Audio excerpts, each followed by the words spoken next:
Dans les entrailles de Paris se cache un trésor. Là, à l'abri du tumulte du 1er arrondissement, il existe une salle secrète. Une salle creusée il y a un siècle, au plus profond de la capitale, pour y abriter ce que la France a de plus précieux, son or. Bienvenue dans la souterraine. Une forteresse insoupçonnée de 11 000 m², où sont entreposées plus de 2000 tonnes d'or. Des lingots par dizaines de milliers, l'équivalent de 250 milliards d'euros, plus que n'importe quelle fortune française.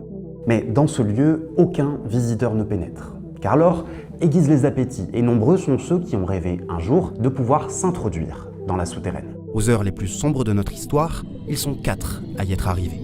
Mais alors qu'ils croyaient enfin toucher au but,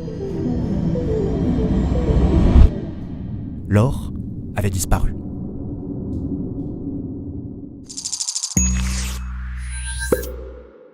Mais avant de poursuivre, on aimerait remercier notre sponsor, Mammouth AI. Si vous connaissez pas encore, Mammouth AI, c'est une plateforme française qui centralise les meilleurs modèles d'IA. Donc par exemple, tu peux retrouver Claude, GPT, Gemini, Mistral, Grok, DeepSeek, Nano Banana, Stable Diffusion en un seul et même endroit. En tout, c'est 11 modèles proposés pour seulement 10 € par mois. Et ouais, plus besoin d'ouvrir 1 million d'onglets pour comparer les différentes réponses des IA. Grâce à la fonction reprompting, tu peux passer rapidement d'un modèle à un autre. Et tu peux même créer tes mammouths personnalisés pour t'accompagner dans tous tes projets.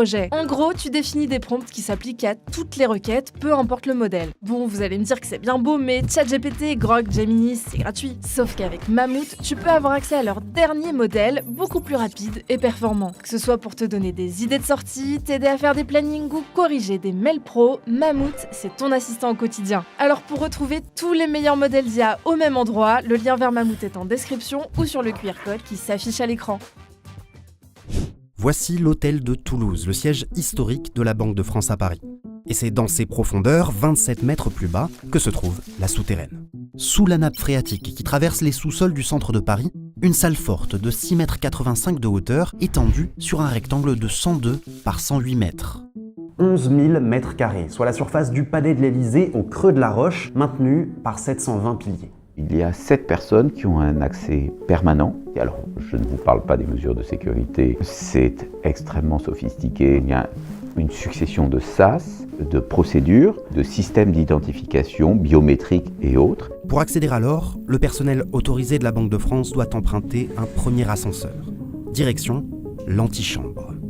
Là se dresse une première porte blindée de 8 tonnes, épaisse d'un demi-mètre. Une fois ouverte, la porte révèle alors un second mur qui se rétracte sur plusieurs mètres, ouvrant la voie vers un second ascenseur. Le principe de la sécurité, c'est gagner du temps, c'est-à-dire retarder le plus possible l'action d'éventuels cambrioleurs. Puisque une fois que l'alarme est déclenchée, vous avez toutes les forces de police de France qui arriveraient. Une fois parvenus au dernier sous-sol, nous voici dans la salle des piliers. La vision est absolument extraordinaire, c'est féerique. C'est par cette salle aux perspectives irréelles que l'on accède à la serre A, la salle forte, où se trouve l'or. Il doit être toujours dans des armoires grillagées qui sont commandées par un double système de clés avec 2 hiérarchies différentes et vous ne pouvez ouvrir les armoires que lorsque vous avez les 2 qui sont présents. Mais alors pourquoi ? Pourquoi entreposer autant d'or dans ces serres obscures dont jamais un lingot ne rentre ou ne sort ? Pour le comprendre, il faut que je vous montre 2 bouts de papier. Ça, c'est un bout de papier sur lequel on a inscrit 10 €. Mais ça aussi, c'est un bout de papier sur lequel on a inscrit 10 €. Billet authentique ou vulgaire contrefaçon, ni l'un ni l'autre ne porte en lui-même une valeur de 10 €. La seule différence, c'est que celui-là, on lui fait confiance. Et si aujourd'hui le monde a accepté de faire confiance aux billets de banque, ça n'a pas toujours été le cas. Car le monde a longtemps tourné à la pièce. D'argent ou d'or, chacune était porteuse en elle-même d'une valeur intrinsèque, pouvant être fondue à tout moment pour obtenir de l'argent ou de l'or.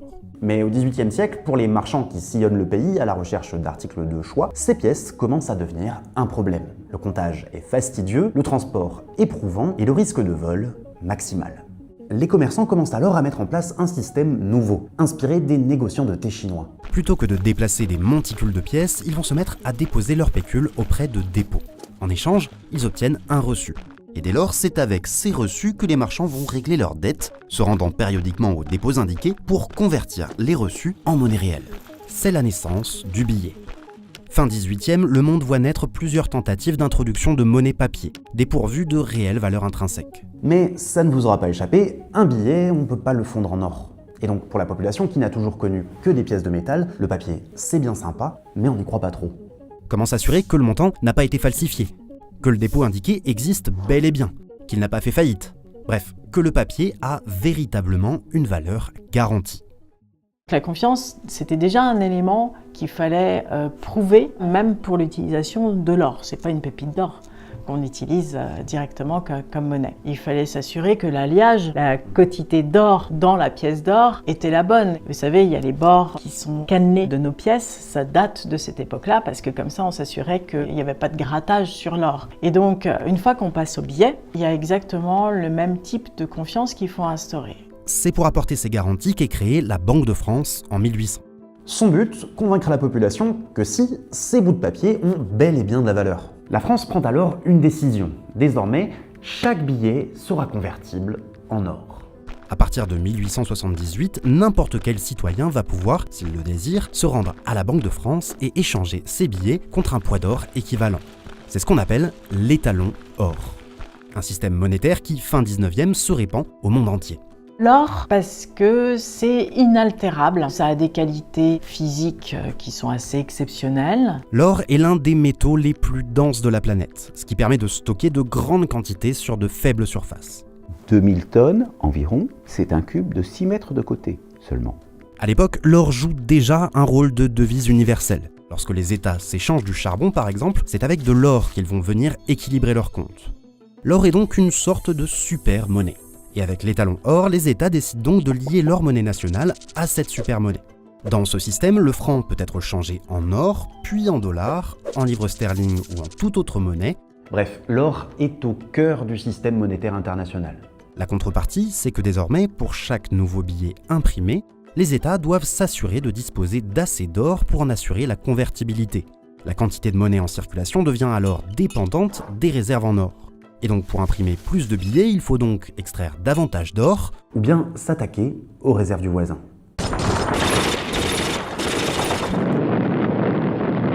Juin 1940. Paris tombe aux mains des nazis. L'extrême droite allemande marche sur la capitale et sur ses profondeurs. Le 15 juin 1940, dans l'après-midi, 2 officiers allemands franchissent les portes de la Banque de France. Leur mission, mettre la main sur l'or. Le contrôleur général les reçoit au cours d'un entretien tendu. Vous parlez allemand ? Bien. Avez-vous des coffres forts ? Oui, nous avons des coffres forts, mais nous n'avons ni le droit ni la possibilité de les ouvrir. Mon uniforme ne vous suffit-il pas ? J'agis par ordre de mes chefs et cela doit vous suffire. Cela ne me suffit pas. Le contrôleur général n'en démord pas. La tension monte.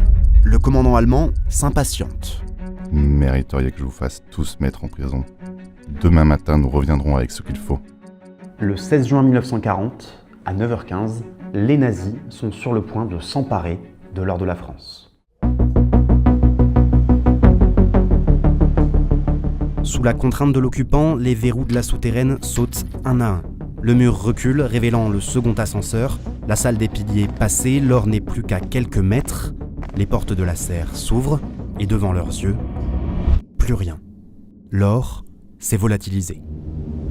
Car quelques jours plus tôt, dans le plus grand secret, les lingots sont remontés à la surface, sur les ordres d'un homme, Lamoureux. Lucien Lamoureux est ministre des Finances, et voilà plusieurs mois qu'il s'inquiète pour la sécurité de l'or. Dans ses mémoires, il affirme avoir multiplié les alertes auprès du gouvernement, mais que celui-ci, empêtré dans des déchirures internes, n'y a jamais donné suite. Lamoureux aurait donc décidé de lancer l'opération malgré tout. Dans l'urgence la plus totale, l'or entame alors un véritable périple. Première étape, le rail. L'ordre de mission est clair, gagner les ports de Brest, du Verdon et de Toulon au plus vite. Là, l'or de la souterraine doit y retrouver les convois en provenance du centre et de l'ouest où avaient déjà été transférées les réserves des zones à risque frontalières de l'Allemagne. Arrivé à bon port, l'opération entre dans sa deuxième étape, la mer. Paquebots, cuirassés, torpilleurs et croiseurs, une trentaine de navires sont mobilisés. Leur mission est la suivante, acheminer l'or jusqu'à 3 principaux pôles, New York, Fort-de-France et Dakar, en évitant à tout prix de croiser la route des redoutables sous-marins allemands. Pour brouiller les pistes, les navires devront donc multiplier les itinéraires et tâcher de trouver la fenêtre idéale pour tromper la vigilance allemande. Lorsque les nazis découvrent les coffres vides de la souterraine le 16 juin au matin, la majorité des convois a déjà pris la mer. Mais le plus gros chargement, de 900 tonnes d'or, lui, est toujours à Brest.